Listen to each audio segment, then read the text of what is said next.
आप चाहते होंगे कि आप भी नेटिव स्पीकर्स की तरह फ्लुएंटली इंग्लिश बोलें, तो आप इस वीडियो पर थंबनेल को देख के आए होंगे। तो आप बिल्कुल सही जगह पर आए हैं, क्योंकि आप इंग्लिश पढ़कर समझ तो लेते हैं और लिख भी लेते हैं, बट इंग्लिश बोल नहीं पाते, या बोल तो पाते हैं बट श्योर नहीं होते कि सही बोल रहा हूँ कि नहीं बोल रहा हूँ।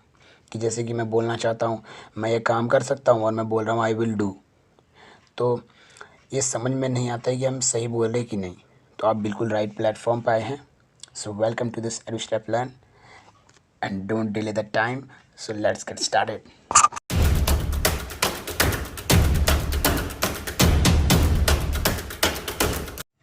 How to speak like a native speaker.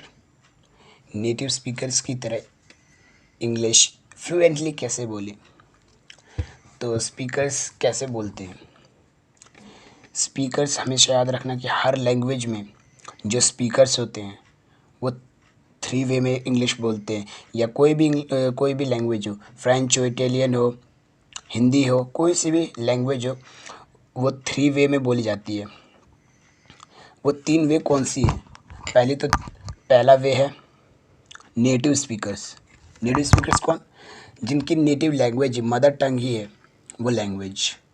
जैसे कि हिंदी है, हमारी नेटिव लैंग्वेज हिंदी है, तो हम नेटिव स्पीकर्स हुए।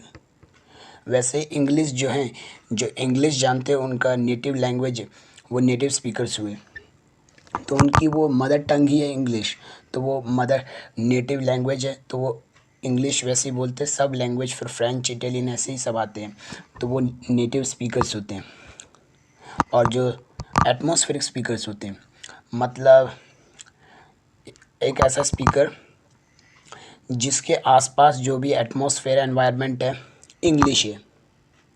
मतलब उसके जो पेरेंट्स हैं वो भी इंग्लिश बोलते हैं, उसका जो स्कूल है वो भी इंग्लिश मीडियम है, उसके जो ट्यूशन्स है वो भी इंग्लिश मीडियम है, यहाँ तक कि उसके जो फ्रेंड सर्कल्स हैं वो भी इंग्लिश मीडियम से, तो वो आराम से इंग्लिश बोल लेता है। इसलिए वो उसको एटमॉस्फेरिक स्पीकर्स बोलते हैं, क्योंकि वो नेटिव स्पीकर तो नहीं है ना, क्योंकि उसकी नेटिव लैंग्वेज नहीं है, लेकिन वो बोलता है बिकॉज ऑफ एटमॉस्फेयर। अब बात आती है कि तीसरे वे की। तीसरा कौन सा टाइप है कि कैसे बोला जाता है। जैसे कि ना तो वो नेटिव स्पीकर है और ना ही उसके एटमॉस्फेयर में कोई इंग्लिश बोलता है, ना ही उसके एटमॉस्फेयर में कोई ऐसा है, होगा भी तो एक स्कूल में ही इंग्लिश मीडियम है, लेकिन दोस्तों में इंग्लिश नहीं बोलते। तो उनके लिए क्या है? तो उनके लिए एक वे है, वो जो वे है वो है ग्रामर। तो वो ग्रामर समझने के लिए सबसे पहले आपको ग्रामर समझना पड़ेगा। तो ग्रामर एक ऐसा है, जैसे आप कार से कहीं दूर की तरफ ट्रैवल करना चाहते, दूर बहुत ही फार, तो आपको फार डिस्टेंस ट्रैवल करने के लिए आपका इंजन अच्छा होना चाहिए।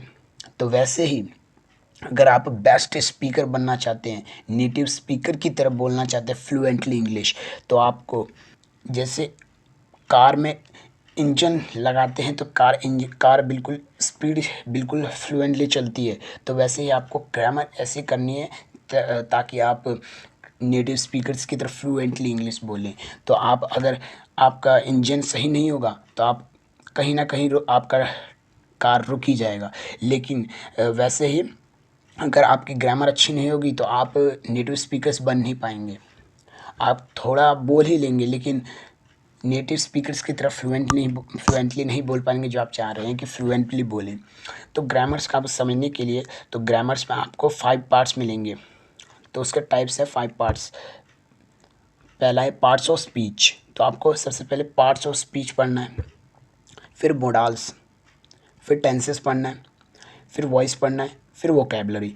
आप हमेशा याद रखिए कि वोकैब्स, जो वोकैब्स है, ये वोकैब्स ऐसा है जैसे एक ट्रेन है, ट्रेन के आगे जो इंजन चलता है तो इंजन ही बोगीज़ को ले जाता है ना, तो वैसे ही वोकैब्स है। Vocabs in parts of speech, modals, tenses, voice को खींच के ले जाता है, जैसे ट्रेन चलता है इंजन के द्वारा।